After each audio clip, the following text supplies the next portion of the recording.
하나님께서 우리 인생을 말씀으로 계속 심고 계십니다. 그래서 말씀에 뿌리는 인생으로 날마다 인도하시기 바랍니다. 한 주 동안 계속 하나님 마음에 주시기를 복을 주시더라고요. 여러분, 심령의 복이 뭔지 아십니까? 말씀이 담기는 거예요. 말씀을 가득 채우고 싶은데 내 말씀이 공허해서요, 말씀이 자꾸 빠져요. 말씀이 듣고 싶은데 안 들립니다. 말씀대로 살고 싶은데 그 인생이 말씀에 대해 말씀이 채워지지 않을까요? 뿌리내리지 않습니까?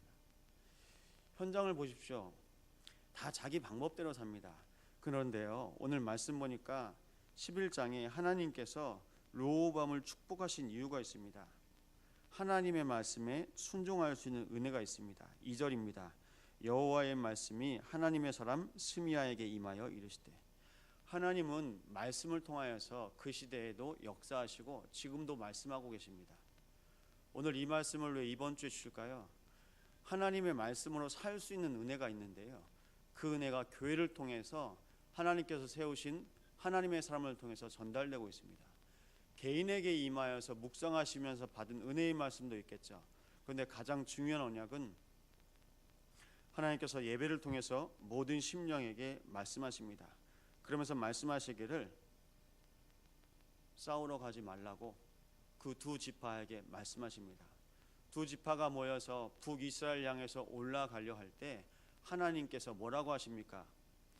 지난주에 허락하신 말씀입니다. 뭐라고 말씀하시냐? 4절입니다. 이 일이 내게로 말미암아 난 것이라 하셨다. 하나님의 계획 속에 있으면요, 우리는 하나님의 뜻을 구하면 됩니다. 내가 행하지 않고요, 하나님께서 행하신 그 일 가운데로 내가 하나님의 뜻을 확인하면 됩니다. 그렇기 때문에 말씀이 먼저 필요한 겁니다. 복음이 각인되어야 될 이유, 말씀으로 뿌리내야 될 이유, 내가 하나님의 음성을 들을 수 있는 영적인 상태가 준비되는 겁니다. 그 속에서 하나님께서 내 인생을 인도하게 가시는데요, 하나님께서요, 가라고 하시면 가면 됩니다. 하나님께서요, 그 자리에 있으라고 하면 그 자리에 있으면 됩니다. 무엇 때문입니까? 하나님과 함께 하려고요. 어제 한 분 만나서 같이 예배하는데 저는 다락방 끝나고 기도 제목 뭐냐고 한 번씩 여쭤보거든요. 근데 이분이 항상 이 기도 제목을 올려요. 저는 하나님과 동행하고 싶습니다. 하나님과 동행하게 해달라고 기도 제목을 저한테 올리더라고요. 감사한 일이죠. 여러분, 하나님과 동행하는 것. 말씀이 가라고 하면 갑니다. 왜요? 동행하려고요. 말씀이 서라고 하면 서는 겁니다. 무엇 때문이죠? 동행하기 위해서. 누구요? 하나님. 날마다 하나님과 동행하시기 위해서 여러분, 오늘도 이 새벽에 이 자리에 온 줄 믿으시기 바랍니다. 그 속에서 하나님께서 이스라엘을 축복하시는데 하나님의 축복이 15성읍을 통해서 역사합니다. 여러분, 우리 구역은 10구역입니다. 10구역을 견고하게 하실 이유가 있습니다. 그 속에서 하나님께서 허락하신 축복을 따라서 양식과 기름과 포도주를 저축하고, 우리 지역장 장로님들이 계시고 우리 구역장 권사님들 계십니다. 무슨 일 때문일까요? 그 지역을 축복하시려고 세우신 거예요. 그럼 그곳에서 뭐 하시면 되냐? 하나님의 말씀을 붙잡고요, 그 속에서 인도받으시기 바랍니다. 무엇이 견고하냐? 예수를 그리스도로 고백할 때마다 내가 이 반석 위에 교회를 세우리니 음부의 권세가 틈타지 못하리라. 하나님께서 허락하신 그 땅에서 뭐하냐? 싸울 준비하는 게 아니라요, 항상 하나님과 동행하면서 날마다 예배하는 거예요. 여러분, 예배하는 게 강성한 겁니다. 항상 궁금하더라고요. 뭐가 궁금하냐? 왕들이 궁금해요. 왜 왕이 궁금하냐? 복음이 각인되고 말씀에 뿌리가 내려지면 그 인생이 하나님의 언약으로 계속 지속돼야 되잖아요. 근데 지속이 안 돼요. 이번 주 말씀 보니까 뭐라고 나오냐면 17절에 3년 동안 다윗과 솔로몬의 길로 행하였습니다. 그런데 신기하죠?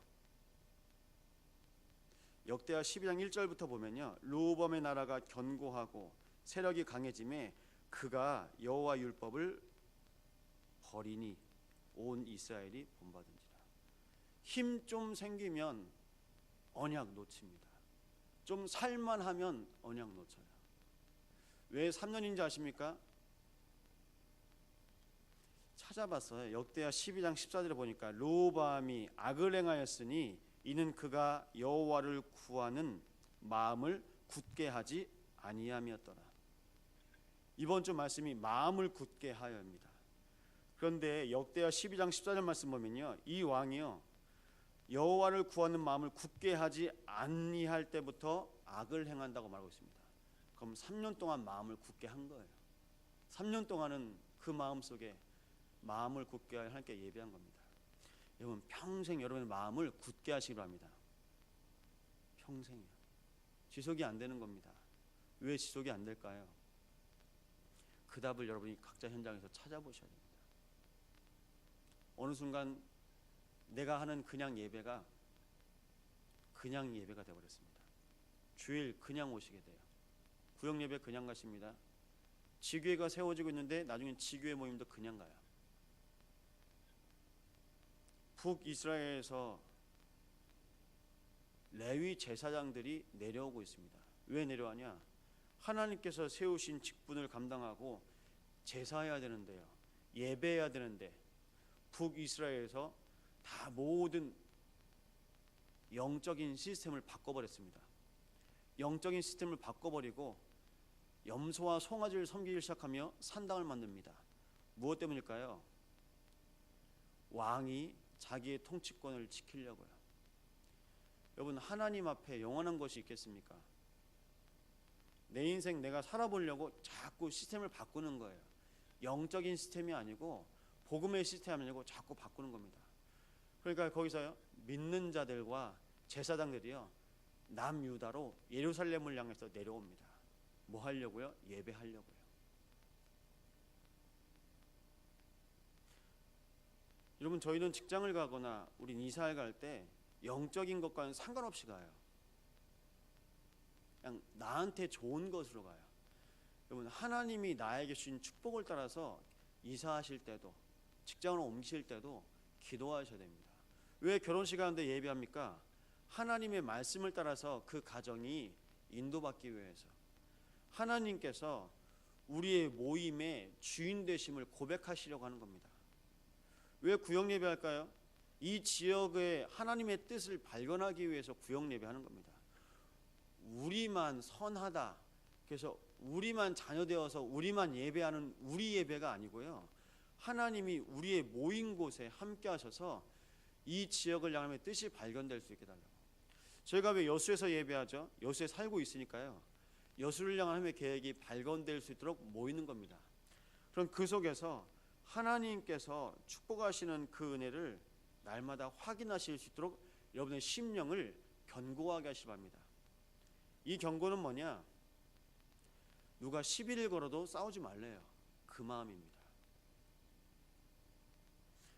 여러분 여수에 처음 내려왔는데 제 마음에 처음 드는 생각이, 하나님께서 여수로 부르시잖아요. 가면서 제 마음에 안심하는 거 하나가 있습니다. 뭐냐? 서울에 살다 보니까 너무 복잡한 거예요. 아, 주차 걱정은 안 하겠다. 그런데 여수가 차가 엄청 많아요. 한 집에 차가 몇 대 있는 집도 있어요. 무슨 일이죠? 더 심해요. 모이는 데는 다 똑같구나, 그 생각을 하게 됩니다. 제가 있는 아파트도 주차가 복잡하거든요. 이중 주차를 하는데 아침마다 이렇게 전화가 와요. 그럼 차를 빼달라는 전화거든요. 제가 어제는 뭐 씻느라고 잠깐 못 받았어요. 이분이 전화 한 통 한 다음에 바로 문자를 남기더라고요. 차 안 뺄 거면 다음부터 이렇게 주차하지 마세요. 그러니까 이분이 화가 많이 났어요. 이분이 아침부터 급하신데 보니까 화물차예요. 일단 저는 모르고 빼줬는데, 전 문자 봤으면 저도 불쾌했을 텐데 그냥 전화가 왔다고 해서 바로 빼주고, 나중에 문자를 보니까 이분이 아침부터 급하셨구나. 그래서 제가 아침부터 바쁘셨을 텐데 죄송합니다. 제가 전화를 안 받은 게 아니고요, 찌느라 못 받았습니다. 아침부터 저로 인해서 언짢으셨다면 죄송합니다. 좋은 하루 되세요. 그때 나중에 문자가 왔더라고요. 좋은 하루 되세요. 문자가 왔더라고요. 여러분 싸우자고 덤비면 싸워야 되겠습니까? 아니요. 왜 싸웁니까? 하나님의 은혜가 있는데. 하나님의 은혜가 있는데. 여러분 불신자들은요 은혜가 없습니다. 죽자 사자 달려들어요. 거기 같이 있잖아요. 같이 죽습니다. 하나님 여러분을 그 현장에 왜 보내셨습니까? 내가 어떻게 사는지도 모르는 인생에 그리스도의 빛, 생명의 빛, 말씀의 빛이 비치니까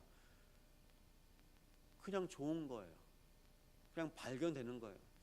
야, 인생 왜 사냐 그러면서 하루하루 사는 분들이 너무나 많이 있습니다. 여러분들 무엇 때문에 사십니까? 복음 때문에. 복음 때문에. 하나님의 뜻과 하나님의 계획 속에 하나님의 부르심을 따라 다 우리는 천국에 입성하게 됩니다. 어느 때일까요? 하나님께서 그 사람 인생에 가장 성령 충만한 때에 부르십니다. 스데반처럼요. 젊어서 안타깝다? 아니요. 하나님 입장에서는요, 그 인생을 이 땅에 남기고 싶어 하시는 거예요. 그 순간이 어떤 순간이죠? 가장 성령 충만한 그때. 그럼 여러분 마음에 담으십시오. 하나님께서 내 인생을 부르신 그날은 내가 가장 성령 충만한 때이다. 무엇 때문에요? 마음을 굳게 하여 여호와를 찾으시기 바랍니다. 그 인생을 남기세요. 마지막까지 예배하실 수 있는 은혜를 구하시기 바랍니다. 그 속에서 여러분 각인, 뿌리, 체질, 다락방에서 말하는 지속적인 단어입니다. 단어로만 그치지 마시고요. 각인, 뿌리, 체질 마음에 꼭 담으시기 바랍니다. 신명기 6장 4절에서 9절입니다. 마음을 다하여 뜻을 다하여 힘을 다하여 너희 하나님 아버지를 사랑하라. 여러분 전 이 말씀 묵상하면서 각인, 뿌리, 체질 고백합니다. 세상의 많은 것으로 여러분을 바쁘게도 합니다. 여러분을 나약하게도 합니다. 여러분을 즐겁게도 합니다. 근데 그 모든 것이 오직 하나님이어야 됩니다. 다른 것들로 인해서 여러분들이 자꾸 휘둘립니다. 그래서 마음을 다하고 뜻을 다하고 힘을 다하여 하나님을 사랑하시기 바랍니다. 오늘도 그 하나님과 동행하는 귀한 하루 되시기 바랍니다. 기도하시겠습니다. 하나님의 언약 가운데 마음이 굳어지고 온전하여서 각인되고 뿌리 내려지고 체질되어지는 귀한 훈련 되게 하셔서 또 한 번의 훈련이 아니라 하나님 말씀을 통해서 우리의 인생이 인도받는 그 언약 속에 나의 영이 강건하여지는 훈련 되게 하시고 또 한 가정이 세워집니다. 하나님께서 그리스도로 말미암아 그 인생의 주인 되는 가정 되게 하시며 우리의 후대들과 우리의 주인자들의 만남이 그리스도를 통한 만남이 되게 하시고 이 언약 붙잡고 오늘 수술하는 성도와 그 귀한 가정 위에 하나님만 주인 되시고 하나님만 역사해 달라고 이 시간 합심으로 기도하시겠습니다. 감사드립니다. 하나님, 하나님의 말씀에 순종할 수 있는 은혜가 임하게 하셔서